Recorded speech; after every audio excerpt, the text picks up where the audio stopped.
어제 마셨던 그 커피? 혹시 원두가 어디서 왔는지 아세요? 지금 입고 계신 옷은요? 다 우리 생활 속에 녹아있는 국제 경제 이야기입니다. 오늘은 바로 이 거대한 국제 경제학의 세계로 들어가는 첫 번째 문, 과연 국제 경제학이 어떤 주제들을 다루는지 한번 살펴보겠습니다. 안녕하세요. 복잡한 경제를 세상에서 제일 명쾌하게 풀어드리는 여러분의 가이드, 경제학장 박사입니다. 많은 분들이 국제경제학의 바이블로 꼽는 바로 이 김인준 교수님의 교재를 가지고요. 앞으로 어려운 개념들 제가 속 시원하게 다 풀어드릴게요. 오늘은 첫 시간이니만큼 숲 전체를 한번 쫙 둘러보는 마음으로 큰 그림부터 그려보시죠. 자, 그럼 이 국제경제학이라는 학문, 대체 뭘 배우는 걸까요? 이름은 많이 들어봤는데 막상 설명하려고 하면 좀 막막하시죠? 제가 핵심만 딱 짚어드릴게요. 핵심은 바로 이겁니다. 국가 간의 경제적 상호작용. 말이 조금 딱딱하게 들리나요? 아주 쉽게 말해서요. 우리나라가 베트남에 반도체를 팔고 칠레에서 와인을 사오는 것처럼 국경을 넘나드는 모든 경제 활동을 연구하는 학문이라고 생각하시면 돼요. 물건뿐만 아니라 돈의 흐름까지 전부 다요. 자, 그럼 국제경제학이 던지는 가장 근본적인 질문부터 한번 시작해 볼까요? 바로 국가들은 도대체 왜 무역을 할까? 이겁니다. 생각해보면 좀 이상하지 않아요? 우리나라도 자동차 만들고 독일도 자동차 만드는데 왜 굳이 서로 사고 파는 걸까요? 각자 만들어서 쓰면 편할 텐데 말이죠. 바로 이 질문 속에 무역을 하면 양쪽 모두가 이득을 보는 놀라운 비밀이 숨어 있습니다. 두 번째 질문은 무역의 패턴, 그러니까 무역의 형태에 대한 거예요. 왜 우리나라는 반도체나 스마트폰을 주로 수출하고 중동 국가들은 석유를 수출할까요? 또 어떤 나라는 커피를 팔고 다른 나라는 첨단 기계를 팔죠. 이렇게 나라마다 주력으로 파는 상품이 다른 이유, 과연 뭘까요? 국제경제학은 그 원인을 각 나라의 기술 수준, 가지고 있는 자원, 심지어는 날씨 같은 다양한 요소에서 찾아냅니다. 물론 국제거래가 언제나 장밋빛 미래만 가져오는 건 아니에요. 그래서 이 세 번째 질문이 정말 중요합니다. 국제거래는 어떤 문제들을 낳을 수 있는가?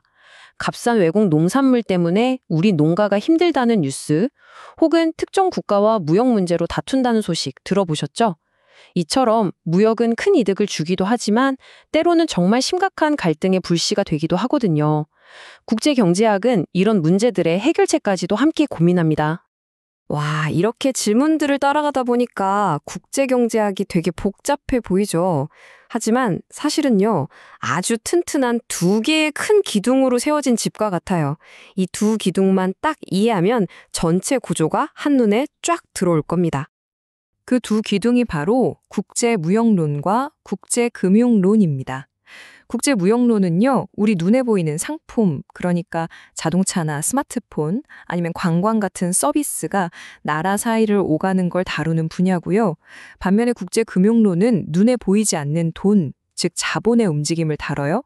예를 들어서 우리가 해외 주식에 투자하거나 매일매일 환율이 왜 오르내리는지, 더 크게는 2008년 같은 전 세계적인 금융위기가 왜 터지는지, 이런 걸 분석하는 게 바로 국제금융론의 영역이죠.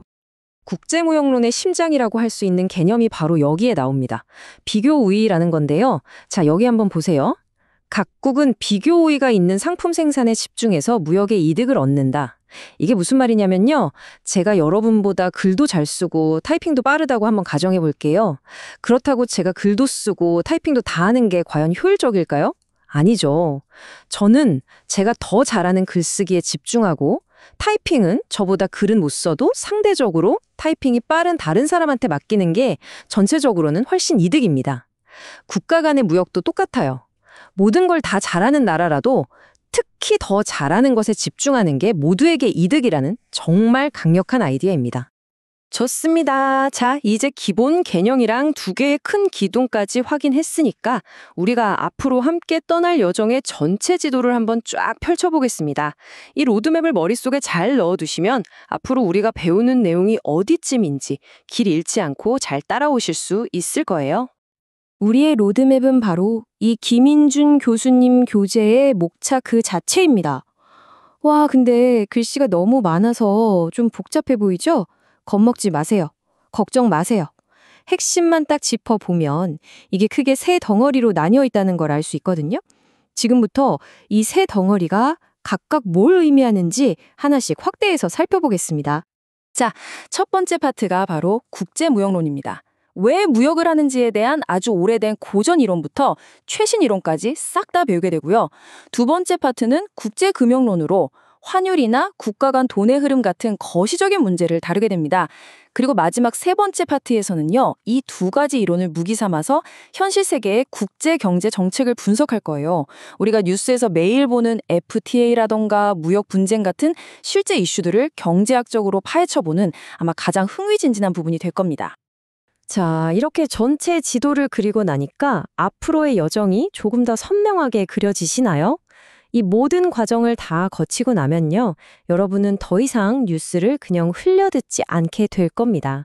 왜냐하면 복잡하게 얽힌 세계 경제의 흐름을 읽어내는 새로운 눈을 갖게 되실 테니까요. 네, 맞습니다.